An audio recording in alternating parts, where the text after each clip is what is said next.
अस्सलाम दोस्तों मैं बिलाल अहमद कमड़ो मिनतो रखां सब दोस्त खुश अल्लाह साईं तव्हांखे पंहिंजे हिसान में रखे। अच्छा असां वटि त थी वियो आहे ठंड प्रोग्राम तव्हांखे हीअ ॾिसो सूरत हाल थोरी सर्दी जेको आहे सो तमामु घणी वधी वई आहे। सो ॿारनि ते अची जेको आहे फ़िलहालु एतिरो नथा कनि कन्वेंस स्कूल अचनि। फ़िलहालु असांजो जेको ग्रेनेड ऑपरेशन हूंदो आहे उहो बंदि लॻो पियो आहे, न त तक़रीबन 2-3 ॾींहं थी विया आहिनि स्कूल खुली विया। सो ॿारनि खे अचणु खपे हा असां आणियो हुनखे, पर सिर्फ़ु हिन सर्दीअ जे करे जेका ख़ासि करे अॼु वरी फोग थी वई आहे। सो फोग में तव्हांखे ख़बर आहे त मतिलबु जेको आहे नंढो ॿारु मुतासिर थी थो सघे, बीमार थी थो सघे। तंहिंजे करे फ़िलहालु मतिलबु जेको आहे सो हीअ मौसम थधी आहे त असां बि ॿारनि वारो कमु थोरो फ़िलहालु थधो रखियो आहे। ऐं जेको आहे सो मतिलबु सर्दी एतिरी आहे बेन था ग्लव्स वग़ैरह असां कढिया आहिनि, छो त जेकॾहिं बाइक वग़ैरह हलाए बि त ग्लव्स खां सवाइ जेको आहे सो पॉसिबल न आहे। बाक़ी जेको आहे सो कुझु मां हुतां कराची वियो ॿारनि जे लाइ परचेज़ कई, हुन में कुझु बैग्स वग़ैरह हुया। सो मूं सोचियो त ॿारनि खे मां जेको आहे हिकिड़ो पैकेज मूं ठाहियो। हिकिड़े बैग में जेको आहे सो कापी पेंसिलियूं वग़ैरह सॼो सामान हुयो, ऐं उन सां गॾु मां हिकिड़ो ॿारनि जो जैकेट रखियो त हे बि हुनखे पैकेज में ॾींदासीं। पर असुल में हाणे मौसम जेको आहे सो बिगड़ी वई आहे इलाही सारी, ऐं ॿारनि खे स्कूल जेको आहे सो आणियो बि नथा, एतिरो हुन ते ज़ोर नथा रखूं। ॿार अचनि था स्कूल पर कुझु जेको आहे सो माना घटि तइदाद में।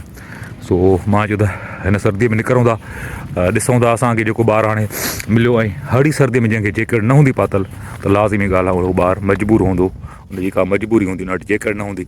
सो पोइ मां पंहिंजे बैग में कोई जैकेट खयां, मुंहिंजे ख़्याल में 7-8 जैकेट थी विया ॿारनि जे लाइ आंदासीं।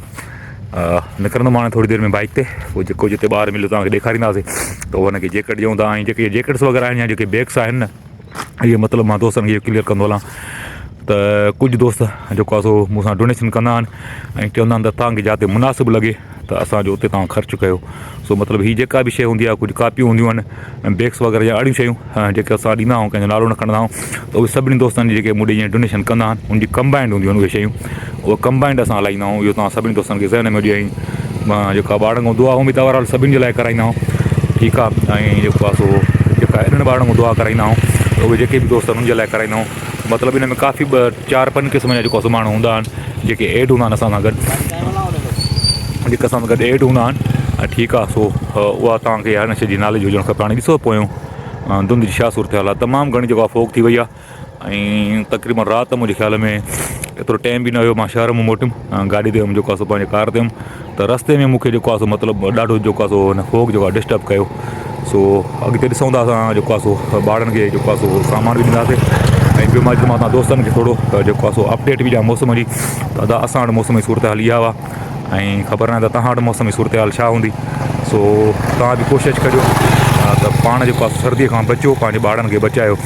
असां इन ई करे ॾिसूं मां त जेको आहे सख़्ती नथा कयूं ॿारनि ते फ़िलहालु स्कूल जी, या ग्रेनेड ऑपरेशन बंदि लॻा पिया आहिनि, त थोरी जेका हीअ सर्दी आहे ऐं जेका हाणे फोग शुरू थी आहे तक़रीबन जेकॾहिं न बि हली त घटि में घटि जेको आहे हफ़्तो हीअ फोग हिते हलंदी, ठीकु आहे। नंढड़ा ॿार ॿाहिराड़ियूं आहिनि हिते, मतिलबु घणो तइदाद ॿारनि जो आहे जेके ग़रीब आहिनि, ठीकु आहे, जेके बि हितां जा जेके असांजा सराउंडिंग एरिया आहिनि या सिंध जी जेके बि तक़रीबन ॿाहिराड़ियूं आहिनि, उन्हनि में जेको बि ॿारु हूंदो आहे तक़रीबन उहो ॿारु जेको आहे सो माना उते ग़रीब ॿार हूंदा आहिनि। तंहिंजे करे असां कोशिशि कंदासीं त फ़िलहालु असां ॿारनि ते एतिरी सख़्ती न कयूं। ऐं तव्हां बि पंहिंजे ॿारनि जो ख़्यालु कजो।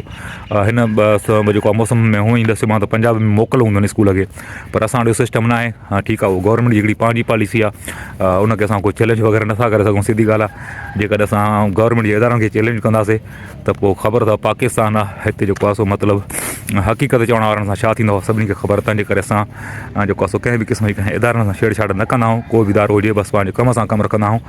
सो पंहिंजे ॿारनि जो बि ख़्यालु रखिजो, पंहिंजो बि ख़्यालु रखिजो, सर्दीअ खां पाण खे वधि खां वधि बचाइजो। बाक़ी मुंहिंजी दुआ त अलाह साईं तव्हांजो, तव्हांजे घर वारनि जो, तव्हांजे ओड़े पाड़नि जो सभिनि जो हामी नासिर हुजे। बैगनि जो जेको प्रोसेस हूंदो इंशाल्लाह ॿिए वीडियो में तव्हांखे ॾेखारींदासीं। उन टाइम ताईं जेको आहे सो मूंखे इजाज़त ॾींदा, पंहिंजो ख़्यालु रखंदा। अलाह हाफ़िज़।